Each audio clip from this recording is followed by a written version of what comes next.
প্রয়াত রাজ্যের প্রাক্তন মন্ত্রী তথা সিপিআইএম দক্ষিণ দিনাজপুর জেলা সম্পাদক নারায়ণ বিশ্বাসের স্মৃতিতে স্মরণ সভার আয়োজন করল সিপিআইএম।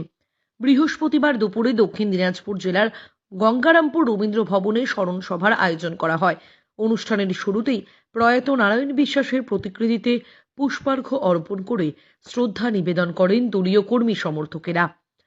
এদিন হাজির ছিলেন সিপিআইএম রাজ্য সম্পাদক মোহাম্মদ সেলিম, আরএসপি জেলা সম্পাদক বিশ্বজিৎ চৌধুরী, হরিরামপুর বিধানসভার প্রাক্তন বিধায়ক রফিকুল ইসলাম, সিপিআইএম নেতা মানবেশ চৌধুরী, নন্দলাল হাজরা সহ এক ঝাঁক বাম নেতৃত্ব।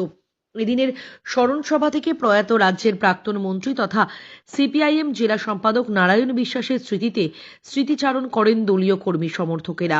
তুলে ধরেন তার জীবনী। ক্ষমতায় থাকাকালীন জেলায় কি কি উন্নয়ন করেছেন সেই সমস্ত কর্মকাণ্ড তুলে ধরা হয়। প্রসঙ্গত, জেলার বামপন্থী আন্দোলনের মুখ হিসাবে পরিচিতি ছিলেন গঙ্গারামপুরের বাসিন্দা নারায়ণ বিশ্বাস।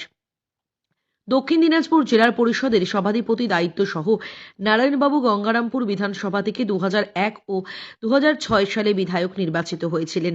তিনি 3টি দপ্তরের মন্ত্রিত্ব সামলেছেন, সেই সঙ্গে দীর্ঘদিন সামলেছেন সিপিআইএম জেলা সম্পাদকের পদ। দীর্ঘদিন ধরেই লিভারজনিত সমস্যায় ভুগছিলেন প্রাক্তন মন্ত্রী।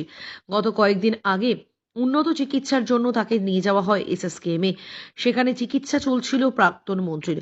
চিকিৎসা চলাকালীন 5ই ডিসেম্বর শেষ নিঃশ্বাস ত্যাগ করেন নারায়ণবাবু। তার মৃত্যুতে শোকের ছায়া নেমে আসে জেলার রাজনৈতিক মহলে। তার স্মৃতির উদ্দেশ্যে বৃহস্পতিবার গঙ্গারামপুরে স্মরণ সভার আয়োজন করল সিপিআইএম। এই দিন এই স্মরণ সভায় দক্ষিণ দিনাজপুর জেলা সহ পার্শ্ববর্তী জেলা থেকে প্রচুর সিপিআইএম এর দলীয় কর্মী সমর্থকদের উপস্থিতি ছিল যথেষ্ট লক্ষণীয়। অকাল প্রয়াণ তার স্মরণ সভা কি বলবেন? যুব আন্দোলনে একসঙ্গে কাজ করেছি আমরা। তারপর আমি এই জেলার সঙ্গে যুক্ত ছিলাম এবং আমি দেখেছি যখন মন্ত্রী ছিলাম, উনিও মন্ত্রী ছিলেন, আমি কৃষির জন্য মন্ত্রী ছিলাম, মানে এখানে আইআইটি গড়ে তোলার জন্য, তারপরে হচ্ছে ওই যুবদের স্বনির্ভর কমিটি রূপায়ণের জন্য, বালুঘাটে মুসলিম গার্লস হস্টেল করার জন্য কীভাবে তিনি আপ্রাণ চেষ্টা করেছেন, লেগে থেকেছেন, তাহলে এগুলো করা সম্ভব ছিল না।